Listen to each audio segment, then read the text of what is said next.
दोस्तों, राजनीति की दुनिया में जो सबसे बड़ा रहस्य बन गया है वो है मोहन भागवत की खामोशी। अरे भाई, वही मोहन भागवत जो कभी नरेंद्र मोदी को इशारों इशारों में रिटायरमेंट का पाठ पढ़ाते थे, वही भागवत अचानक इतने चुप क्यों हैं?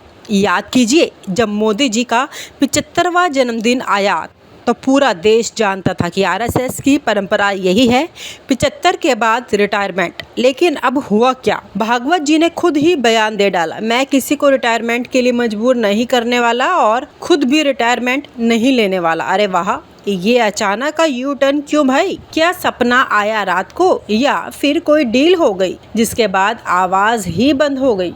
सोशल मीडिया पर लोग कहने लगे ये कोई साधारण खामोशी नहीं है, ये वही खामोशी है जिसमें पूरा सिस्टम पलट जाता है। भागवत जी जो पहले मोदी जी पर लगातार दबाव डालते रहे, वही अब मोदी जी के सुर में सुर मिला रहे हैं। अंदर की खबरें कहती हैं कि अब आरएसएस और बीजेपी के बीच कोई बड़ा समझौता हो चुका है और इस समझौते के पीछे वही पुराना चेहरा दत्तात्रेय होस बोले। जी हाँ, वही होस बोले जो हमेशा मध्यस्थ की भूमिका निभाते हैं। लोग तो उन्हें आरएसएस और बीजेपी का डील मास्टर कहने लगे हैं।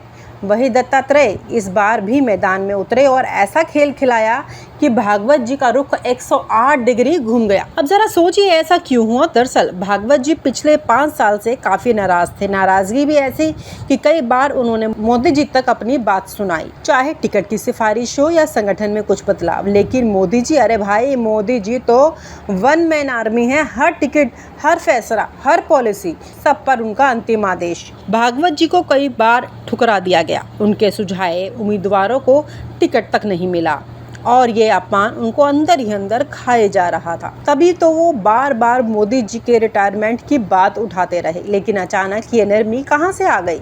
इसका मतलब साफ है, पावर और पोजीशन का खेल इतना बड़ा है कि नाराजगी भी पीछे छूट गई। दोस्तों, इस पूरे नाटक में सबसे दिलचस्प पल आया मोदी जी के बर्थडे गिफ्ट पर।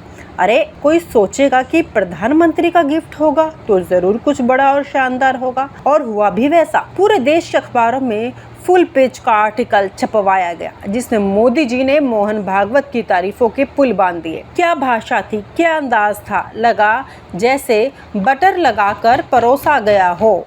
लोग सोशल मीडिया पर हंस हंस कर लिखने लगे, मोदी जी ने भागवत को मिठाई नहीं बल्कि शहद में डूबा हुआ लेख भेज दिया। लेकिन असली गिफ्ट तो वो नहीं था। असली गिफ्ट था पर्दे के पीछे सुरक्षा, सत्ता और शक्ति का पैकेज।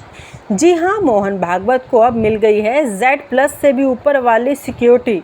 उनके चारों तरफ कमांडोज की ऐसी फोर्स खड़ी कर दी गई है, अब वह किसी राजा महाराजा से कम नहीं लगते। सोचिए जरा, कभी साधारण खाकी निक्कर पहनने वाले स्वयंसेवक आज इतने सुरक्षा बलों के बीच घूमते हैं कि पूरा माहौल ही बदल जाता है। और ये सुरक्षा केवल सुरक्षा नहीं, एक मैसेज है।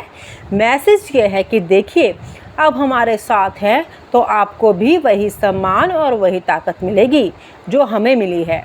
यही वजह है कि भागवत जी का तेवर अचानक नरम पड़ गया।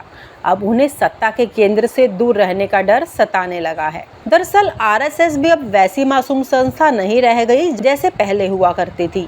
अब तो वह संगठन भी सत्ता, पद और पैसे की चमक में डूब चुका है। बीजेपी के साथ रहते रहते इसकी भी आदत बदल गई है। अब आरएसएस को भी मंत्रियों में अपनी हिस्सेदारी, पदों पर अपने लोग और फंडिंग में हिस्सेदारी चाहिए। और अब ये सब चाहिए तो मोदी जी से टकराना ठीक नहीं। मोदी जी आज की तारीख में सत्ता की चाबी है, तो वो भागवत जी को समझ आ गया है। झगड़कर बाहर होने से अच्छा है डील करके साथ रहो, और डील अब खुलकर सामने आ रही है। दोस्तों सोचिए, ये वही मोहन भागवत हैं जो कभी कहा करते थे हम राजनीति से दूर हैं, हमारा काम समाज निर्माण है। और आज वही भागवत सत्ता के गलियारों की गंध से इतने प्रभावित हो गए हैं, अपनी ही बातों में पलट गए हैं। आप कोई पूछे, क्या यही आशीर्वाद था? क्या यही नैतिकता थी? या फिर ये केवल मंच पर कहने की बातें थी? जनता तो अब ये सब देखकर हंस रही है और कह रही है, भागवत जी भी अब उसी खेल का हिस्सा बन गए हैं जिसमें कुर्सी ही धर्म है और सत्ता ही सत्य है। और हाँ, मोदी जी भी इस खेल में किसी से पीछे नहीं। उन्होंने न केवल भागवत को सुरक्षा सम्मान दिया, बल्कि यह भी सुनिश्चित कर दिया है कि आरएसएस के बड़े नेताओं को समय समय पर पद और फायदे मिलते रहेंगे। दत्तात्रेय होसबोले जैसे लोग यही बैलेंस बनाने में लगे हैं। यही वजह है कि इस बार का यू टर्न इतना बड़ा और अचानक आया और सोशल मीडिया पर लोगों ने मजाक उड़ाते हुए लिखा, ये यू टर्न नहीं बल्कि यू प्लस टर्न है, क्योंकि सुरक्षा भी प्लस और फायदा भी। आखिरकार ये कहानी हमें यही सिखाती है कि राजनीति में ना कोई स्थायी दोस्त होता है, ना कोई स्थायी दुश्मन होता है। स्थायी अगर कुछ होता है तो वो है सत्ता का मोह। भागवत जी और मोदी जी की इस डील ने साफ कर दिया है कि अब आरएसएस भी सत्ता की गाड़ी में वीआईपी सीट पर बैठना चाहती है, और मोदी जी वो तो इस गाड़ी के ड्राइवर हैं ही।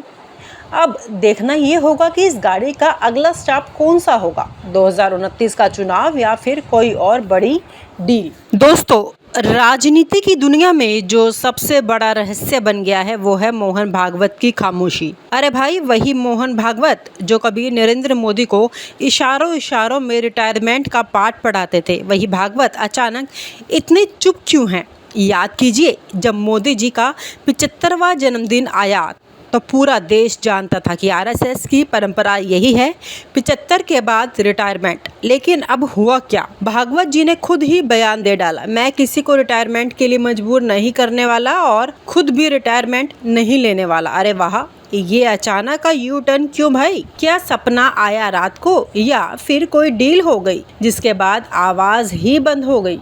सोशल मीडिया पर लोग कहने लगे, ये कोई साधारण खामोशी नहीं है, ये वही खामोशी है जिसमें पूरा सिस्टम पलट जाता है। भागवत जी जो पहले मोदी जी पर लगातार दबाव डालते रहे, वही अब मोदी जी के सुर में सुर मिला रहे हैं। अंदर की खबरें कहती हैं कि अब आरएसएस और बीजेपी के बीच कोई बड़ा समझौता हो चुका है, और इस समझौते के पीछे वही पुराना चेहरा दत्तात्रेय होसबोले। जी हाँ, वही होसबोले जो हमेशा मध्यस्थ की भूमिका निभाते हैं। लोग तो उन्हें आरएसएस और बीजेपी का डील मास्टर कहने लगे हैं।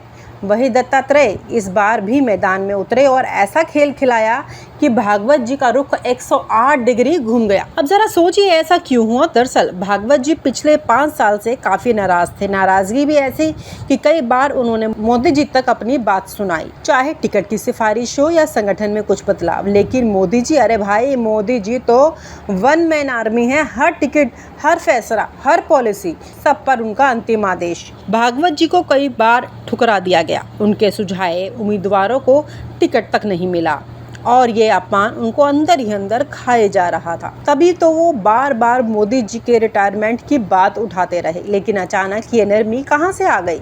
इसका मतलब साफ है, पावर और पोजीशन का खेल इतना बड़ा है कि नाराजगी भी पीछे छूट गई। दोस्तों, इस पूरे नाटक में सबसे दिलचस्प पल आया मोदी जी के बर्थडे गिफ्ट पर। अरे, कोई सोचेगा कि प्रधानमंत्री का गिफ्ट होगा तो जरूर कुछ बड़ा और शानदार होगा, और हुआ भी वैसा। पूरे देश के अखबारों में फुल पेज का आर्टिकल छपवाया गया, जिसमें मोदी जी ने मोहन भागवत की तारीफों के पुल बांध दिए। क्या भाषा थी, क्या अंदाज था, लगा जैसे बटर लगाकर परोसा गया हो।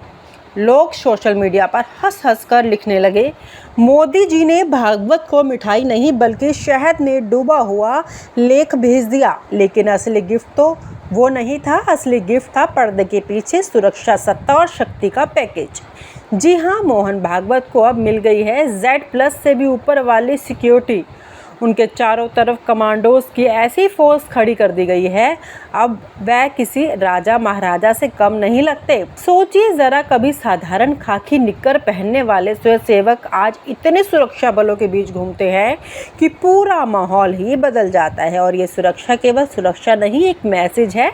मैसेज ये है कि देखिए, अब हमारे साथ हैं तो आपको भी वही सम्मान और वही ताकत मिलेगी जो हमें मिली है। यही वजह है कि भागवत जी का तेवर अचानक नरम पड़ गया। अब उन्हें सत्ता के केंद्र से दूर रहने का डर सताने लगा है। दरअसल आरएसएस भी अब वैसी मासूम संस्था नहीं रह गई जैसे पहले हुआ करती थी।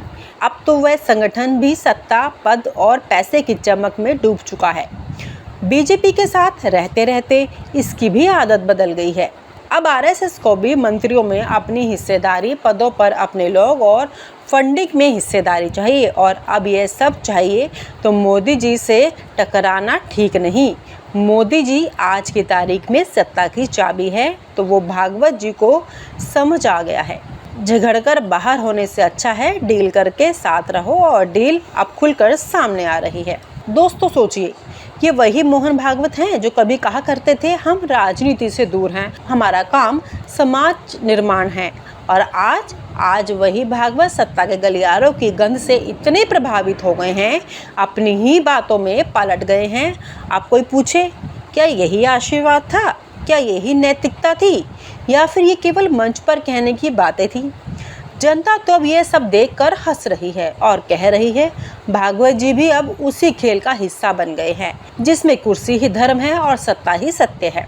और हाँ, मोदी जी भी इस खेल में किसी से पीछे नहीं। उन्होंने न केवल भागवत को सुरक्षा सम्मान दिया, बल्कि यह भी सुनिश्चित कर दिया है कि आरएसएस के बड़े नेताओं को समय समय पर पद और फायदे मिलते रहेंगे। दत्तात्रेय होसबोले जैसे लोग यही बैलेंस बनाने में लगे हैं। यही वजह है कि इस बार का यू टर्न इतना बड़ा और अचानक आया, और सोशल मीडिया पर लोगों ने मजाक उड़ाते हुए लिखा, ये यू टर्न नहीं बल्कि यू प्लस टर्न है, क्योंकि सुरक्षा भी प्लस और फायदा भी। आखिरकार ये कहानी हमें यही सिखाती है कि राजनीति में ना कोई स्थायी दोस्त होता है, ना कोई स्थायी दुश्मन होता है। स्थायी अगर कुछ होता है तो वो है सत्ता का मोह। भागवत जी और मोदी जी की इस डील ने साफ कर दिया है कि अब आरएसएस भी सत्ता की गाड़ी में वीआईपी सीट पर बैठना चाहती है, और मोदी जी वो तो इस गाड़ी के ड्राइवर हैं ही। अब देखना ये होगा कि इस गाड़ी का अगला स्टॉप कौन सा होगा, 2029 का चुनाव या फिर कोई और बड़ी डील। और आप हमसे जुड़े रहने के लिए सब्सक्राइब करें YouTube पर, फॉलो करें Twitter पर और लाइक करें Facebook पर। और ज्यादा जानकारी के लिए आपको टाइप करना होगा सिर्फ न्यूज़ नशा।